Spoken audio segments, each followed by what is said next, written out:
All right, hey everybody, and welcome to the 34th historic episode of Hangar 18, the heavy metal review show, featuring me, your fine feathered friend, the giant blue stabby faced alien robot from another world. And with me, as always, is a Spock to my Kirk, the baritone southern panty dropper, Dreadwing. Fine feathered friend? Yeah, fine feathered friend. When did you grow feathers? I don't fucking know, man. I just added that in because the old cartoons, they would always say, "What about now, my fine feathered friend?" Yeah, okay. All right. We'll go with Because that. of that. Just some silly shit. You've been eating too much Buckeyes up there? Maybe. I don't ever eat Buckeyes because they're like basically chocolate, sugar, and calories. I was telling a friend of mine I'm glad that you know what those are, because I was telling a friend of mine from Indiana about Buckeyes. He's like, "What the fuck are Buckeyes?" Like, how can you not know what Buckeyes are? They're delicious, but they're awesome. I wouldn't go so far to name my football team after one, but I mean, they're still fucking pretty awesome. First team to win an undisputed championship. I'm just saying. Okay. And they beat Alabama to do it, so suck on it, SEC. Yeah. Okay. Yeah. All right. In fact, they embarrassed Alabama. What year was that when they played LSU for the championship? Oh, yeah. Yeah. All right. So anyway, let's move on to brighter subjects here. And actually, it's not even really brighter subject, because we're going to do our heavy metal news, but I'm going to divert from our normal heavy metal news, and I want to talk about something that's kind of near and dear to me on a couple of fronts. Okay. Apparently, a man was arrested at the Phoenix Comic Con with multiple guns. Phoenix police arrested a man armed with 4 firearms and a knife at Phoenix Comic Con. The man was wearing body armor. He was carrying 3 handguns and a shotgun, along with ammunition and a knife, and a variety of handheld weapons. I don't know what those would be beyond the handguns and the knife. Airsoft or? No, they were real guns and a real knife. And not shockingly, Phoenix Comic Con has responded by saying all weapons are banned. Totally banned. You can't have fake weapons. They can't have the orange tip. They're banned. Lightsabers are banned. Staffs are banned.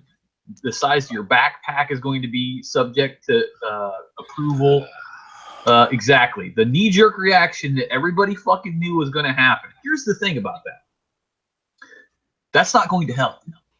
If somebody wants to go in there and shoot up a bunch of people, he's going to take a pistol in there and shoot up a bunch. He's not going to pay attention to the fucking Comic Con ban.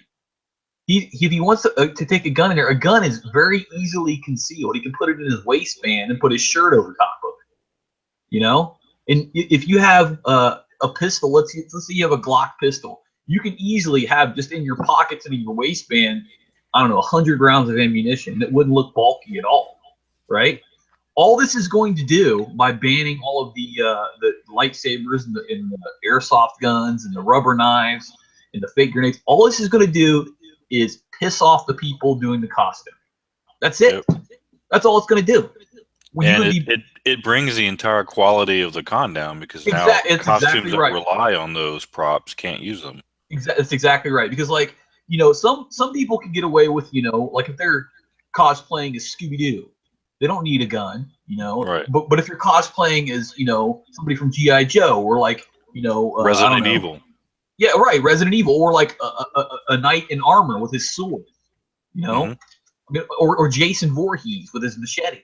That's just fucking stupid. It's a knee-jerk reaction, and it's just meant to make people feel more safe, and it's going to do absolutely nothing. What they need to do is, some of the cons do it and some of the cons don't. What they need to do is they need to have a police presence there and just have a weapons check, right? It's real simple. You just walk up to the weapons check counter, they look at your gun, see that it's obviously an airsoft gun, and they put a little tag on it. Or what they usually do is they call them peace wands. They put a zip tie on the trigger. Right. It's that simple.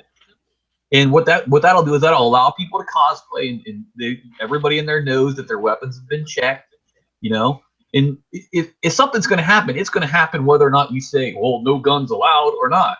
I mean, if you follow that logic, nobody would ever rob a bank. or speed. You know, there's posted speed limit signs. Exactly. Oh God, that's been my biggest argument about that.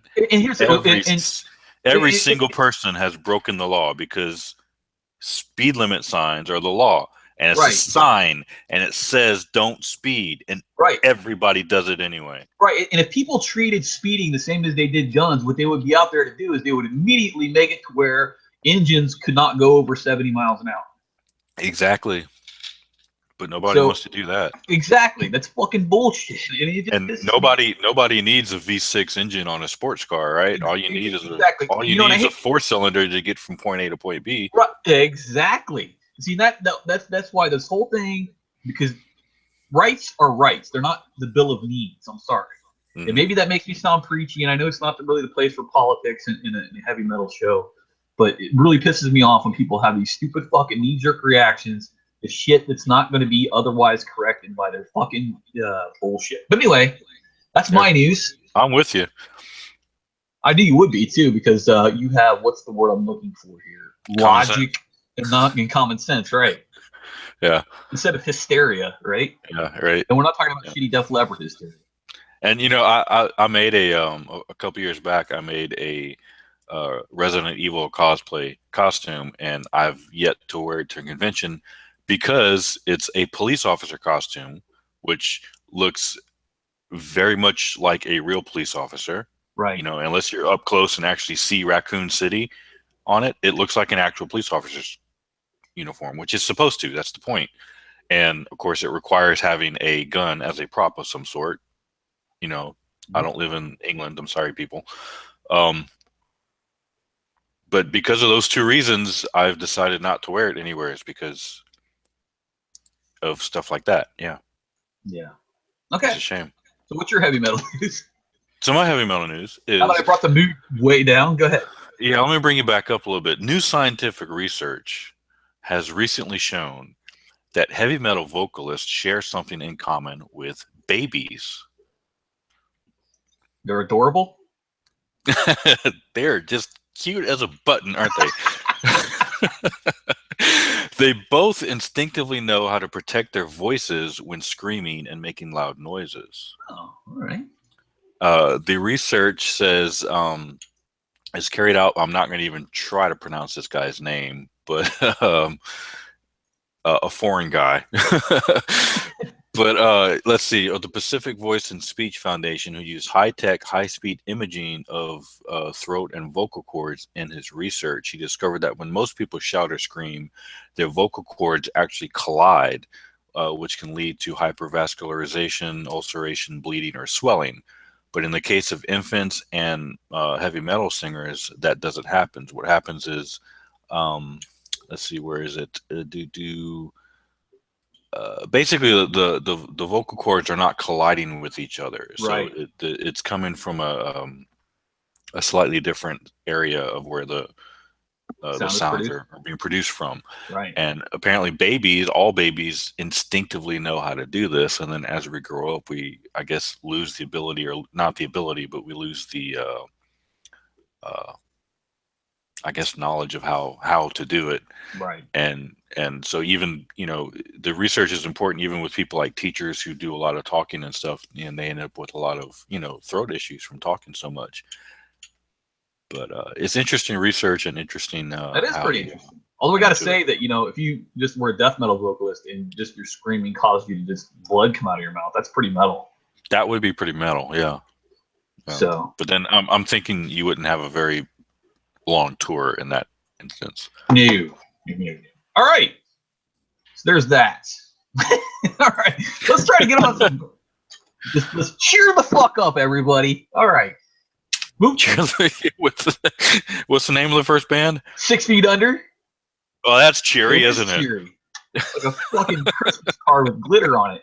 All right. Anyway, 6 Feet Under. It's our first band for our review this week. They were formed in 1993 in Tampa, Florida, and basically they're Chris Barnes' band after he left Cannibal Corpse. Right. This song is called Lycanthropy, and it is off their debut album Haunted from 1995, which is probably one of my most favorite death metal albums of all time. And I know it's one of Dreadwin's too, because he loves Chris Barnes and 6 Feet Under and death metal in general. So I'm going to go ahead. I'll give it a decent review, but Dreadwin's probably just going to ejaculate all over it because he loves it so much. I have a 6 Feet Under onesie that I wear when I go to bed at night. A romper? That's next on my Christmas list, the romper. Awesome. All right, so the instrumental part in the beginning where it goes it's fucking badass. I actually have that written down. You have that wrote down exactly like that? That's awesome. I wrote exactly like that. All right. We would say the instrumental in the opening and later with the drums and the layer guitar is pretty fucking amazing. The chorus is fucking awesome. We're goes in the darkness, bitten by the wolf. That's fucking awesome. The song is about the spread of lycanthropy through oral transmission, aka biting people. The bass is very prevalent throughout the song. There's a lot of death metal where you can't ever hear the bass, but definitely you can in 6 Feet Under. And it's probably because they're high all the time.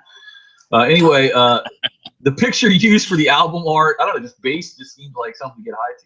The picture used for the album art is from the cover of the movie The Haunting of Morella, which I didn't know that from before, and I've never heard of that movie. But anyway, 6 Feet Under, Lycanthropy, I give an 8.0 because it's a badass song. Go ahead, Drew. Wow. Yeah, I wrote down da-da-da-dun, da-da-da-dun. I thought it was a cool opening. I really, really liked the music throughout the entire song. I thought it had a real cool rhythm to it. I'm glad they had the lyrics written down in the description somewhere, because I could actually understand what he was singing now. It wasn't too bad, actually, with his vocals. I'm not a huge fan of his vocals, as we all know. No, come on. I know, it's surprising, shocking, isn't it? I just prefer like Obituary style a little bit better. But this one wasn't as bad as some of the other ones that I've heard from him. So this was a little more. What a little more. I know, right? A little more. What's the word I'm looking for? Sublime. Better. It went right out of my head. I don't know, maybe they're growing on me. You keep sticking them in here like every other show. I'm telling you, you're going to love them eventually. All right. My only knock on the song, and this is the only reason why the only thing I docked it for really was it felt like that opening riff is cool the first couple of times you hear it, but then by about 3.5 minutes into it, they do it again, and I was ready for a change at that point, some sort of a bridge section or maybe even a small solo right there, just something just to change it up just a little bit right there in the middle of the song right there. And they just went right back to the same opening da-da-da-dun, da-da-da-dun, over and over again. So that part just got a little repetitive, but that was really the only thing that I really knocked it for. Other than that, I actually really enjoyed the song. 7.5. 7.5. All right, let me blow your mind here for a second, right? Okay, the song is about lycanthropy, which is change. Yeah. Maybe they didn't want to do too much change in a song about change to make it like it would be too. But it has to change because you can't be a lycanthrope if you don't change. Yeah, I know, but there's too much change already in just lycanthropy. They can't have changing in the music too. That would just people wouldn't be able to pay attention. It'd be like if like Star Wars and they open up like one of their little view screens and they're watching Star Trek. No. You love my analogies. All right, let's move on. All right, let's go with Bitten by the She-Wolf. What did you put in those Buckeyes, man? Jeez. What's that? What'd you put in those Buckeyes? I'm just telling you. A whole lot of love, huh? Yeah, that's right, brother. All right, so anyway, Megadeth formed in Los Angeles, California, 1983. This song is called She-Wolf from Cryptic Writings, 1997 release. And the song seems to be about women, various women, seducing men, because it talks about the she-wolf and the tiger woman and all kinds of chicks basically seducing men. The backing vocals or overdub vocals, I'm not sure which it is. I'm not sure if it's 2 tracks of Dave's voice or if it's Dave and Dave. I don't know, but because it does credit, I think, Dave Ellison as the backup singer. On this album, but I'm not sure if it's on this track. But it's very off-putting. Like when you have the double voice, like what the fuck is this? Yeah. It's not very Megadeth-y, I guess is the word I'm looking for. The guitars are unsurprisingly very tight, but the drumming in the song is so low that it sounds like clicks in certain places instead of drumming. And I hate when bands do that. Yeah. They just turn the drums so down that it just sounds like this clicking or somebody snapping their fingers almost. This is the last album with Nick Menza, and I just, I didn't know this before, but the story behind Nick Menza getting fired, basically, he had this problem with his knee, so he like took off a couple of days from the tour, and they did a scan of his knee, and it turns out that he had a tumor in his fucking knee. Wow. Right? Then he's like, "Oh, we got that taken care of." He's like, "All right, I'm coming back," and they're like, "Nah, we're good." But anyway, there's like this creamy guitar part at the end also that does not also sound very Megadeth-like at all. Mm-hmm. This album debuted at number 10 on the Billboard Top 200 chart, which that's fucking saying something for Megadeth, right? Megadeth's not Metallica to start with, and they're also a metal band, so that's saying something that they debuted that high. And 97, right? 1997, yeah. Yeah, that was the height of grunge, grunge and Korn and all that stuff. Yeah. Yep. It was certified platinum in 1998 by RIAA. And the symbol, I never knew this, but the symbol depicted on the cover is a Veeb voodoo sign on the cover of Cryptic Writings. I did not know that. But anyway, Megadeth She-Wolf, I give a 7.0. Not very Megadeth-like. Go ahead, Gridley. Yeah. It starts off with just the guitar and kind of Dave singing.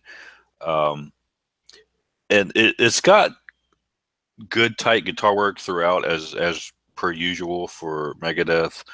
But I found that the chorus is okay, but like the main riff and the vocals during like the main verse sections, they just don't feel like they're a good match for some reason. I don't know what the deal is, but they just don't match up well to me. This is for some reason, a lot of people listen to this song. A lot of Megadeth fans actually love this song for some reason. I'm not a fan of it at all, really. I'm not either. I've listened to it several times. I have the album, and it's one of those that I try to go back and listen to over and over again. You know what's a great track off that album is Mastermind. Yeah. That bass part, that's just fucking awesome. Yeah. Yeah. Okay, go ahead. I know Trust was a big one for them too. I think that was their big single off that album. It was. But this one, I always see it on like comments on Facebook or in chat rooms or wherever where people are like, this is their favorite song off this album for some reason. Pornhub. And I can't get into it. I find it's one of the weaker songs on the album personally. Agreed. It feels very less thrashy and more poppy. Agree. Yeah. Yeah. So I'm right with you. I gave it a 7.0 also. Symbiotic, bitches. Yeah. All right. So we did not. I'm guessing that 7.0 is strictly because of the Megadeth name attached to it. Yeah. I'm guessing. Don't get me wrong. If I had written the song, I'd love it. I'd love to write a song at least that good. Gotcha. But yeah, I'm guessing as far as we did that song, we'd be like, "Fuck that, it's a 5." Yeah, right. Yeah, but I mean, because it's Megadeth compared to other Megadeth work, it's just not up to Megadeth standards. Gotcha. All right, on to better, brighter pastures with Metallica, Of Wolf and Man. And Metallica. All right, but Metallica was formed in 1981 in Los Angeles, California. This is from obviously the Black Album, the monster of all albums. Self-titled, released in 1981. Some people call it Metallica, some people call it the Black Album. Yep. I think it's actually supposed to be Metallica, but some people call it the Black Album. All right, there's a great discordant guitar opening with very angry drumming. That it's just fucking badass. I just love that. And I'm not even a big fan of the Black Album, really, but this is one of the gems of the album, I think. It's a lot slower and less complicated than Justice in general, but very heavy. Mm-hmm.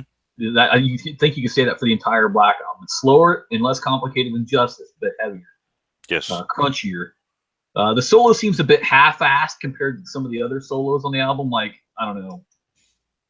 any of the other solos. It's just kind of half-assed, really. Yeah. There's a great lyrical structure, and he does the howling effects. They're very tastefully done. It's not like over the top, but when he does it live and he does like the actual howling himself, it's pretty comical. Because like if you listen to live shit and he does that howling, you're like, what the fuck? Yeah. Yeah. The album debuted at #1 in 10 different countries. And that's really saying something for a heavy metal band. Mm-hmm. And spent 4 consecutive weeks at the top of the Billboard 200, which is really saying something for a metal band. Mm-hmm. And by February of 2016, the album had spent 363 weeks on the Billboard album chart, making it one of the longest running discs of all time. That's fucking impressive right there. That's like Thriller level success. I read somewhere is where like the Black Album by itself is still outselling tons of other bands. Yeah, right. Like still to this day, every year, still outselling lots of other big bands. And I don't know how true this is, but there was one article that said that like Jason Newsted could still live off of just the royalties of this album. Oh, I bet. Here's why. Of course, I also saw an interview with him where he said that he was very wise about his investments. Oh yeah, you talk about the one where he's talking about the sandwiches. I think so. Yeah. Yeah, where he's like, I got big plans for that money. Yeah. I know what you're talking about. All right, Metallica is one of the best-selling albums worldwide, and the best-selling album in the United States since Nielsen SoundScan began tracking album sales, which that's also saying something. Is 16 times platinum. That's pretty impressive. It's insane. Yeah, rating 8.5. Metallica of Wolf and Man's Red Wing, go. Yeah, this is it's got that heavy intro, and I'm glad you made the reference to Justice because I actually wrote that down too. I said the main riff kind of sounds like it could be something off of the Justice album. Mm-hmm. It's just the rest of the song has a simpler structure and a little crunchier. The overall production of the album is a little crunchier, you know. Mm-hmm. But I like the Black Album. It's the last Metallica album that was an actual Metallica album to me, you know. Yeah, I see that. I thought the solo was decent. Is exactly what I wrote. Solo is decent. It's not bad, but it's you're full of resounding praise today, aren't you? I know I am, aren't I? I'm just I don't hate it. I'm throwing the love out there. Did it have a flanger in it? Is that what the problem was? You know what? You know what you can do with that flanger? There's kids present, so I won't tell you. But where'd I leave off? Flanger. Okay. The solo. The solo is decent. Yeah. The lyrics are great. I find James's lyrics are really great on this album. Yeah, they are, especially in this one. I understand as a metaphor for his love of hunting. Yeah, kind of getting back to the primal roots of humanity, you know, type of thing. In fact, I have a picture of James Hetfield standing on like a boat in a swamp with a shotgun in his hand, dressed in hunting gear. I know exactly what picture you're talking about. Above the entrance to my house from my garage. You know, on one of these songs, do you remember the making of video? One of the songs, I can't remember which one it was, but he uses a shotgun. Oh yeah, that's cool. As like a percussion in the song, like the part. I did not know that. Yeah, it was pretty cool. This album is the last time that I've really enjoyed listening to his vocals, like his singing. He sounds great on this album. I'm with 8.5 also. It's definitely a great song off of a great album. Damn, we're symbiotic all over the place today. Let's go ahead and end that right now. Moving on to Machine Head. Wolves, which is a band that you hate. Yeah, I just can't stand Machine Head. But anyway, in case anybody hasn't noticed, the theme of today's review is, wolves. Oh, I forgot to mention, James has a guitar, or had a guitar, where the inlays on the neck is a wolf. Instead of dots, it's a wolf, and as it goes up the neck, it changes into a guy, like a man. That's pretty fucking awesome. Yeah. All right, Machine Head, Wolves. The band was formed in Oakland, California in 1991. This is from their amazing album, The Blackening. first off, when he starts off with that "Unleash the Wolves" in his characteristically pain voice, he has that just like you listen to his voice and it just sounds like he's been through some shit. You know? Constipated. Yeah. No, that's Dave Mustaine. Oh, but the opening melody is very weird, but it does nothing to take away from the song at all. Mhm. And he does that look in the eyes of hate. That's a great lyric. The drums on the entire song are outstanding. I can't believe I just did that. Especially, I can't believe I just said especially. Especially when paired with the little guitar flourishes at the end of the drum rolls. Like they do the drum roll and then they do a little artificial harmonics, which is pretty awesome. Yeah. The tempo change comes out of nowhere, and it's like a beautiful little segment of like dueling guitars. It's like okay, I'll stop. The song is amazing when it's played live, and they play it live like every time because it's a badass song. And I have 2 different live albums of Machine Head, and it's on both of them, and I love it. And like whenever I'm on like my machine at the gym, like when it comes on, I'm like, yeah, fuck yeah, Wolf. But the last tempo change comes in like a fucking lead yo-yo, just fucking heavy as hell, but it bounces around a little bit. And the outro is also awesome. I just wanted to say here that Machine Head's song, not this song, but Aesthetics of Hate, has won a Grammy Award for Best Metal Performance. And that's saying something for Machine Head, which is not like a well-known band like Metallica. Okay, so you obviously are very familiar with the song. Did you actually listen to the video that you posted? Yeah, where it stopped at the end. Yeah. Yeah, because there was no outro. It just it cut off. Yeah. I suck. I fucked up one time I've ever fucked up. You gotta point it out. But anyway, Machine Head, Unleash the Wolves. I give a 9.0. Dreadwind, go ahead. Okay. Well, don't fucking bring me down. I wasn't familiar with the song. Aren't you glad you are now? I wasn't sure that it was supposed to end that way. I didn't think it was supposed to end that way. I wasn't sure how much was left of it. So I only got to listen to the video part where it ended. But it kicks right in. It's got a real nice riff, followed by another nice riff. See how I'm doing that with the compliments today? I like that. It's nice. It's nice. It's a nice riff. It's a happy little riff, and it's a happy little friend riff. That's right. And next to some happy little trees. Okay. And a happy little solo. Yeah. I like the 2 guitar solo things. The whole song feels just relentless as it's going through. Like it just doesn't stop pounding you. So here's the thing. The song is about Machine Head's winner take all attitudes. That makes perfect sense. Go ahead. It does, yeah. And it finally takes a breather around 3:15 where that tempo change comes in and it's gets a little more melodic, and then it builds back up, which I thought was really cool. And they did a good job building it back up and going right back into it. And then there was a change up towards the end of this video at 4:30 that I thought was real killer. Overall, I really enjoyed the song, and I gave it an 8.5. That was close. Yeah. All right. Yeah. Moving on to Type O Negative, Wolf Moon. And I learned something about this song that I really would rather have never learned today. Yeah, you finally learned that? Yeah. Yeah. So anyway, the band was formed in Brooklyn, New York in 1989, and this is off their October Rust album, which I believe is their 4th album. Here we go. The song starts out with Pete's haunting vocals and a brilliant little keyboard ditty. That keyboard is like pretty amazing. I think it's Pete doing the keyboard too. And he does keyboard, bass, and vocals.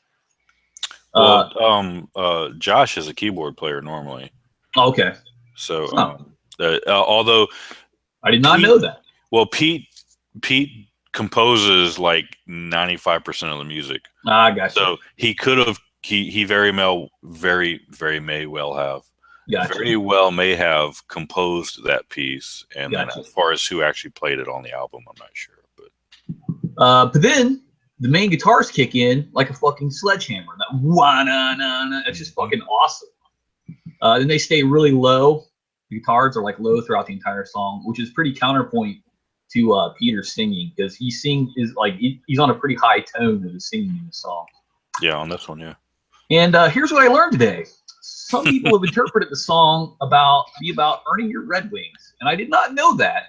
until I read it in the comments, and I'm like, wait a minute. And then I thought about the lyrics, and "Let me kiss the purse sanguine" definitely lends itself to that theory. So yeah, there's that. Yeah. There's also like I don't know if it's a cello or you might want to explain that to some people who don't understand what you're referencing. Oh yeah, it's oral sex with a woman when she's having her monthly. Yeah. The purse sanguine, I think, is referring. You get it now. I'm sure everybody now they're all on the same page. I'm sure. Yeah. Now they're all like, oh my god. I never thought about. All right. So anyway, there's definitely like some string, and I think it's a cello, or it's a keyboard imitation of a cello at one point. So it was. I like that. I mean, it's very well composed, I thought. But I probably could do without the howling at the end of the song. I just wasn't a fan of that at all. But I give it a 7.5. Dreadwind, typo negative, Wolf Moon, go. Well, that's wrong.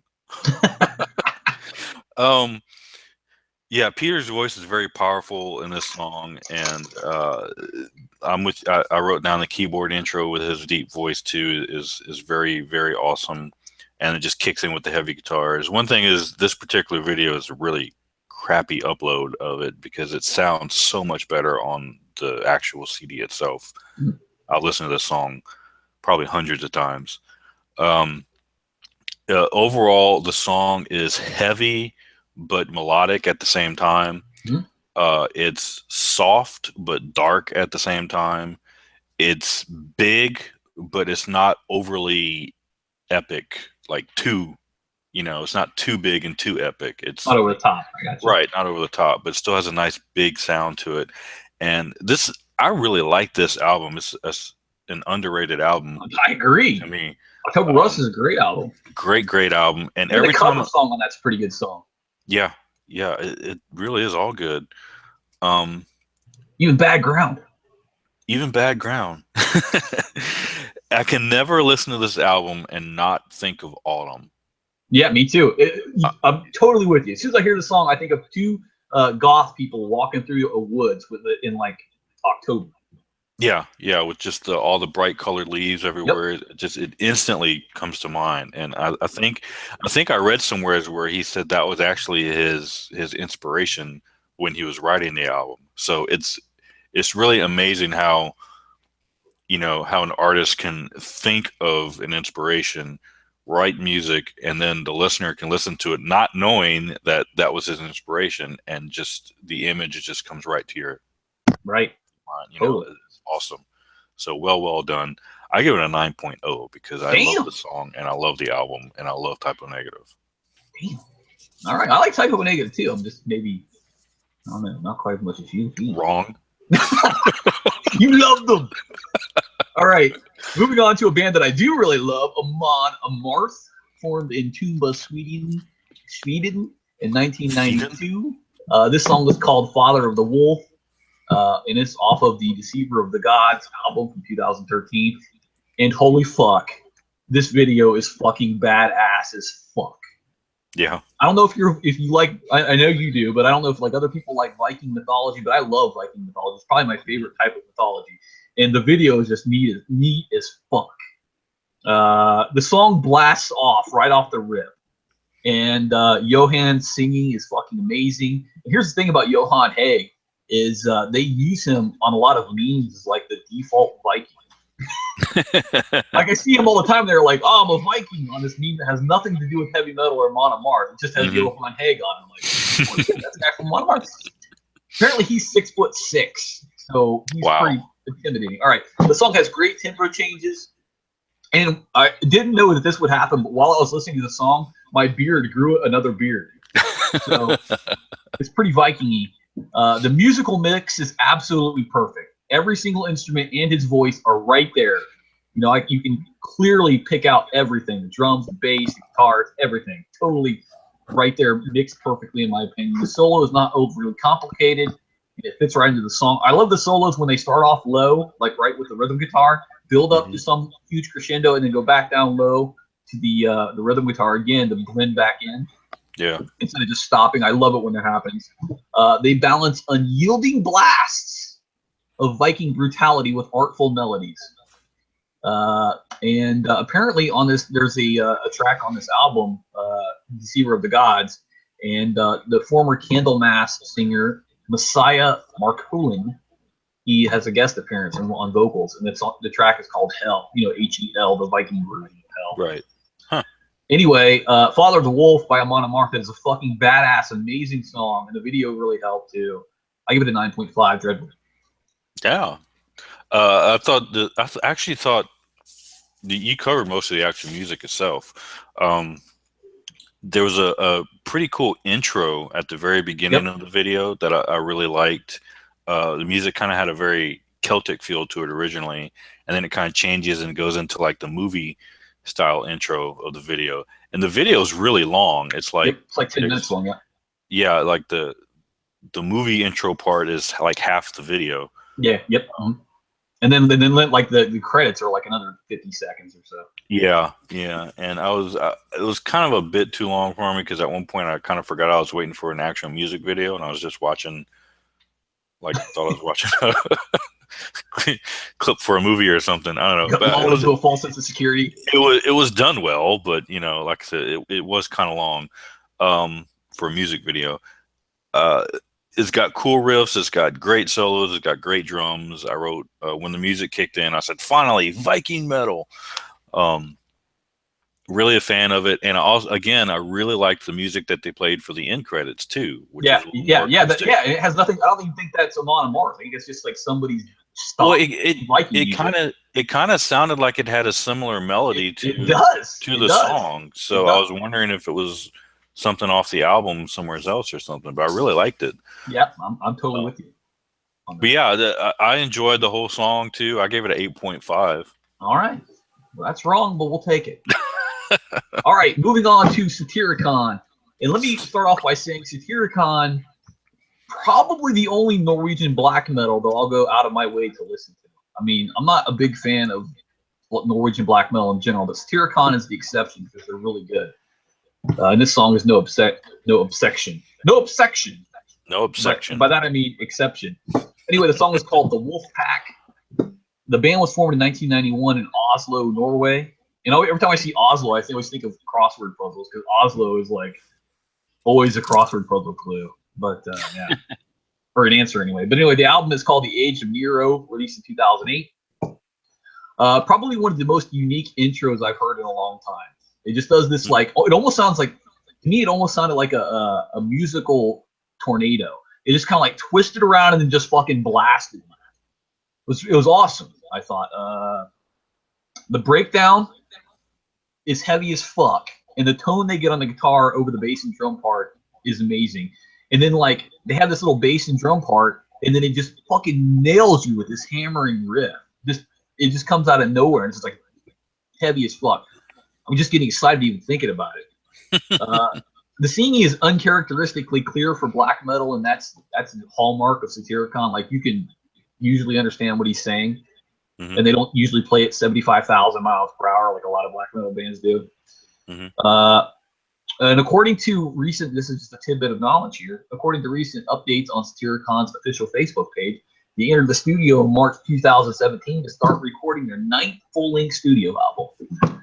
But anyway, Satyricon, The Wolf Pack, I give an 8.5 because the riffage in it is badass. The singing's awesome. I'm a fan overall of the song. Red Wingo and Don't Break My Heart. You're good.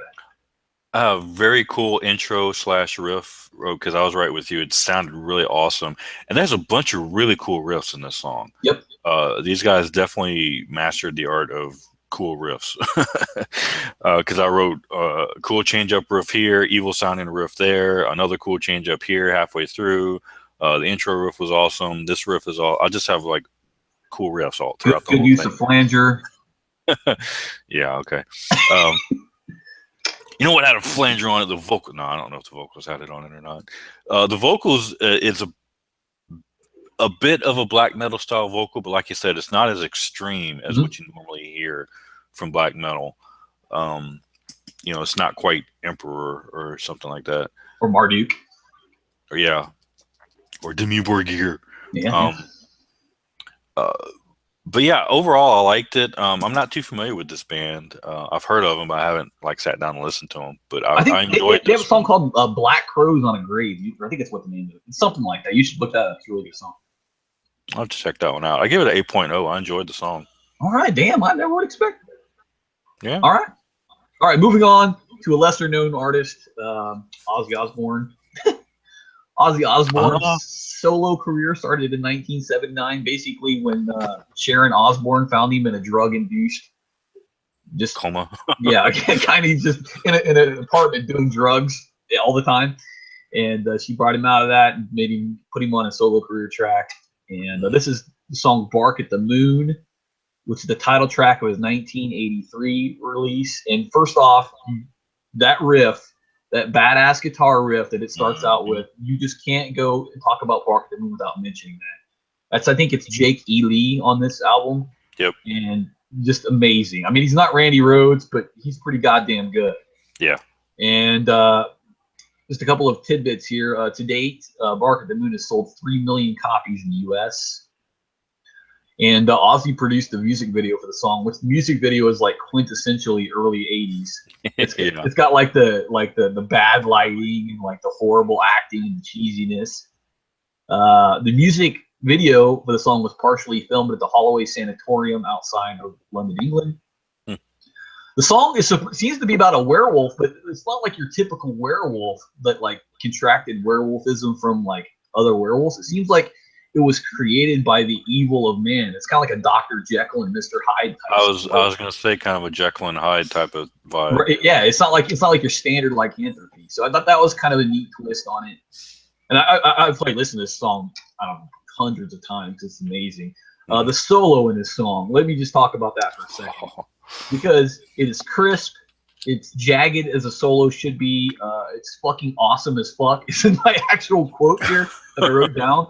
And then the way it crescendos at the end is just amazing. It's probably one of the better solos in any heavy metal music at all. It's just an awesome song. But anyway, Ozzy Osbourne, Bark at the Moon, I give an 8.5. Dreadnought. Wow. Okay. That's it. Just 8.5. Just an 8.5. Okay. I'm trying to be more tame nowadays, my rating. Tame. All right. Well, first of all, it's Ozzy. It's an iconic opening riff. It's classic Ozzy, classic 80s. Everything. The keyboard swells I thought were done well. Also, it's not an overuse of keyboards, but it's kind of got those swells that come in here and there. The solos are absolutely killer. Like it says, Jake E. Lee on guitar for this one, and he wrote most of this. Yeah, him and the bassist did, and then Ozzy got sole credit for it. Yeah, and thanks to Sharon. Yeah, because Sharon said that they would be out of the band if they didn't just relinquish the rights. Yeah, basically what happened was they were at some, like, I guess, farm or something where the studio was set up at, and he was like set up in from the way he tells the story, Jake E. Lee I'm talking about, he says they were like, I guess, set up in the barn or something for rehearsals or whatever. But that's where he was sitting there writing all the music and everything. And then like Sharon just comes in one day and basically says, "Here, you need to sign these." And they're basically release forms for credits to the music. And he's like, I'm not gonna sign this. And she's like, "Well, we've already got your stuff. We've already got the stuff that's been written already. So like, if you don't sign it, we're just gonna do it anyway," kind of thing. Yeah, basically didn't have a choice. Yeah, came over. Yeah, completely, totally. And so that was a raw deal. But anyway, yeah, I give it a 9.5 because it's a classic Ozzy song. All right. And the guitar playing is amazing in it. Like I said, it sucked they lost Randy, but I mean, Jake was an amazing guitar player. Yeah, Ozzy's had some luck with guitar players. That's just a little bit, yeah. That is for certain. Like some of the most iconic ones ever in metal history. All right, moving on, and this is going to probably bring us down a little bit, at least in my opinion. Iced Earth Wolf, and Iced Earth formed in Tampa, Florida, in 1985, which is to say, I can't think of his name. The guitarist guy, John Schaefer. Yeah, John Schaefer, which means to say he was there, and then 32 years later, like 700 other members have been in Iced Earth. Yeah. This is off their album Horror Show 2001, and the song is called Wolf. The opening part is kind of cool. It reminds me of a Bazaar somewhere in the Middle East, and that's not like a Bizarre, but a Bazar in the Middle East. But here's the thing: the singing is fucking awful from start to finish. It's just terrible. I can't stand it. I think it's that Barlow dude. Yeah, it's Barlow on this particular one. It's just I don't know what the deal is. I don't know if it's the way it's mixed or the way they put the tracking together or what else, but it's just I can't. It's just terrible. And the bass at certain points just sounds like almost like comically too fast. It's like which that's you can't really do that with a bass. And that's something for guitar to do, right? Wait, you talking about the bass guitar or the drums? I'm talking about the bass guitar. The bass guitar. Oh, okay. It's just like there are parts on it where it's just like. Okay, because the drummer at points is doing insane double bass. No, I'm talking about the bass guitar. Okay. Yeah. All right. Yeah. It's not like a rhythm section guitar. It almost sounds like he's trying to be like a lead bass. Gotcha. But anyway, apparently the song was inspired by the Wolfman movies, which is pretty cool. The breakdown comes in. Thankfully, the breakdown comes in just before you're about ready to throw your CD player over the fucking cliff. Because it's the only thing that saves the song, really. It's pretty awful. And I like some Iced Earth, but not this. This is terrible. I give it a 6.5, Trevor. Yeah, this is off the Horror Show album, which the entire album is the songs on that album are all based off of classic horror show themes, so like The Mummy, Dracula, Wolf, Creature from the Black Lagoon, etc., etc. It's got kind of that bass guitar leads the intro, which I kind of liked. It's got a pretty cool sound. The rhythm guitar, as usual, is really tight. Schaefer is an amazing rhythm guitar player, and his guitar playing is always really tight and crisp. The drums are insane because that's not a drum machine. That's a drummer doing the double bass. It's insane how he does that. He's an amazing drummer. The change up around 3 minutes is cool, but I'm kind of with you in that this is definitely not my favorite song off this album by any means. I think my biggest knock on this one is that when the chorus comes in, it just lacks focus. Are you there with me? Yeah. Oh yeah. Yeah. I'm just saying all right. That's a nice euphemistic way of saying that it sucked ass water. But go ahead. Yeah. You just got real quiet all of a sudden.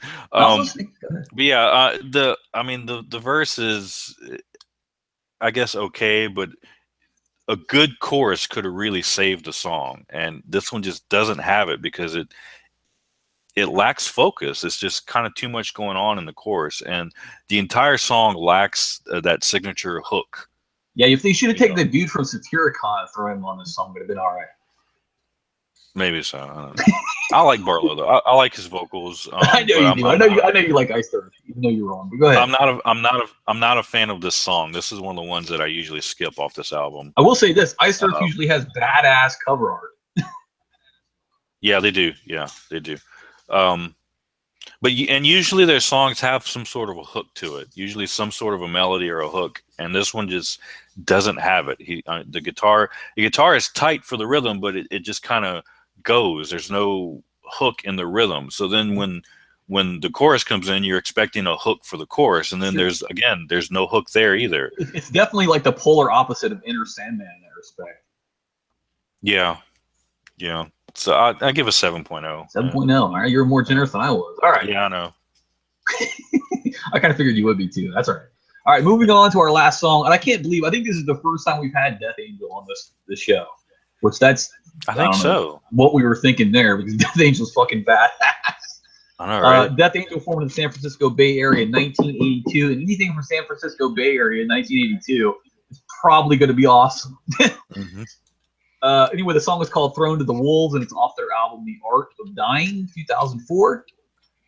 And I don't have very many notes on this, but here are my notes. Very eloquent acoustic opening. It's just I don't know, it's beautiful, I think. Yep. And then the guitars fucking destroy you. They just come in and just tear you to shreds.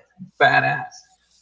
It's got an amazing riff structure throughout the entire song. The solo is fucking badass.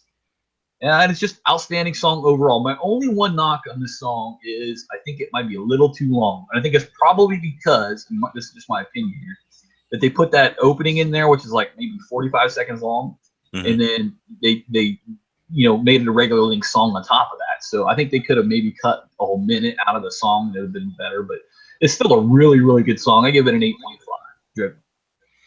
Man, I'm right with you. You wrote down pretty. I don't have very many notes either, but you wrote just about everything I wrote too. Really tasteful acoustic opening. Thrash riff kicks right in. It's got killer riffs throughout the song. I also wrote it's just a tad long. Damn, we're symbiotic as fuck on that one, huh? Completely. And my only other note, really, that you didn't mention was the whole song kind of has an Anthrax vibe to it. Oh yeah, definitely. Which there's nothing wrong with that. Nothing at all. Great. Nothing wrong at all. Yeah, I gave it an 8.0. I really liked it. All right. And they were great when I saw them live, by the way. All right. Wink, wink. Mm-hmm. All right. So, all right. Now, what we're going to do this week, instead of a heavy metal concert story, I think both of us are running out of heavy metal concert stories. Yeah. I forgot to mention, though, last week for the Sabaton show, you'd enjoy this. You could tell which fans were there that weren't like actual Sabaton fans because you'd hear them pronounce the band name wrong. Or they pronounce it Sabaton? Sabaton. So it's like Sabaton. Sepultura and Sabaton? Yeah, they're here to see Sabaton. All right. So, okay. All right, so what we're going to do differently this week, since like I said, I mean, I've been to plenty of concerts, but like, stories that stand out, those right. are, few and far between. Yeah. I've been we went there and saw a band. Yeah, I've been to plenty of concerts, and the concerts are great, but nothing like, stood out that would make a story, It's like a good narrative, right? Right. So anyway, what we're going to do this week is we're going to talk about new bands for this year. And my band is actually a reunion of a band. It's a band called 18 Visions, and they're kind of a straight edge core band from California. Okay. And here's the best part about this band. Right, is their last live show was on 420 in 2007, and they reformed on 420 in 2017. So there's like a decade of like right between 420s. So that's just kind of, I thought it was pretty funny. So there's. Wonder what they were doing in that decade. Yeah, right on. Right. So they announced their 6th album, which is called 18 for some reason. Is going to be on their new record, right, or new home. Let me start that one more time. They announced their new album, 18, which is, let me start that one more time. They announced their 6th album, which is for some reason called 18, is going to be on their new label home, which is called Rise Records.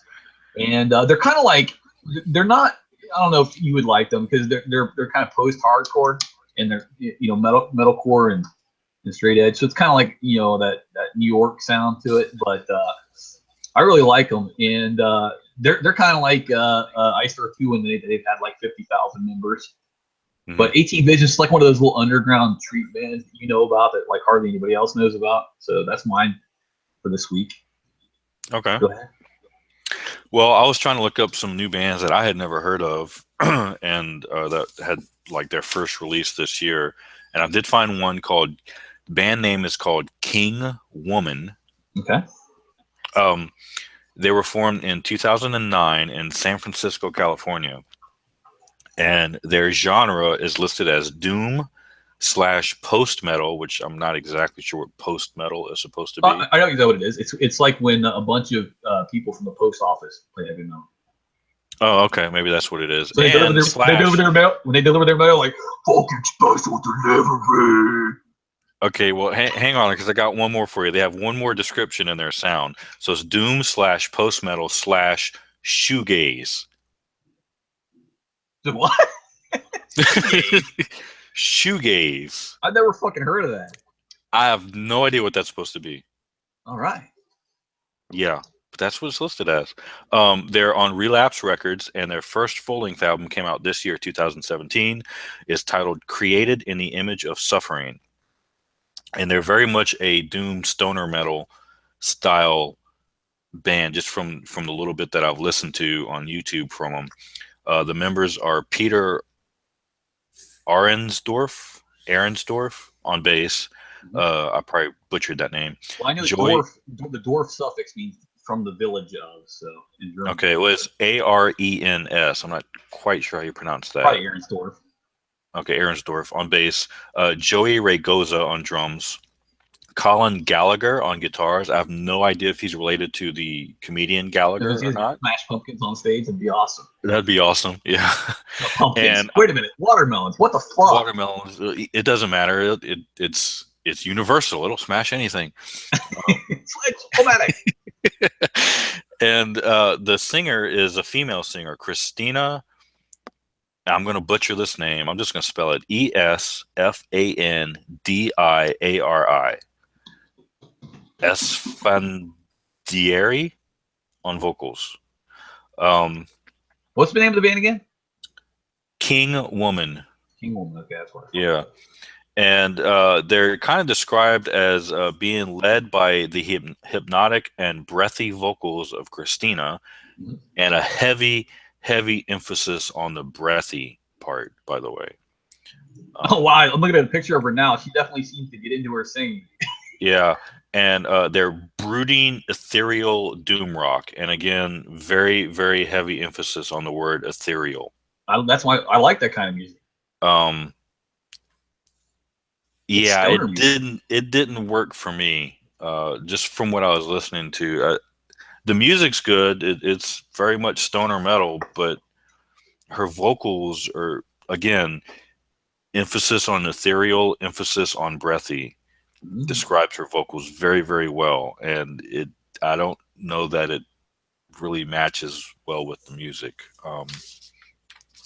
I couldn't get into what I was listening to, so I don't know. All right.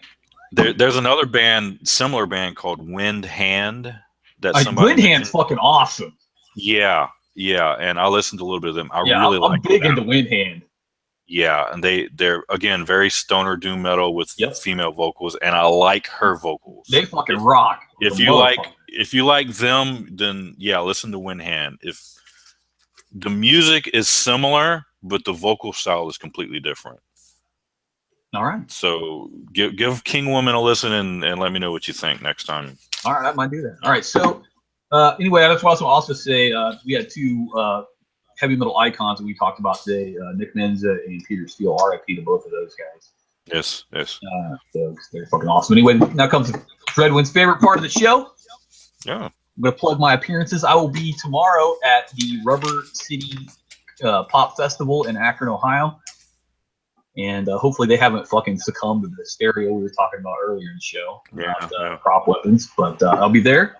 If you want to come up and get a Cobra Trooper card or get signed something or fucking get a picture taken or I don't know, fucking get recruited in the ruthless terrorist organization determined to rule the world, you can do that.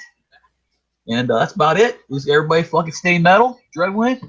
Yeah, tonight I'll be at a local comic book shop playing some X-Wing. All right, cool. That'll be fun. Stay metal. We'll catch y'all later. Later.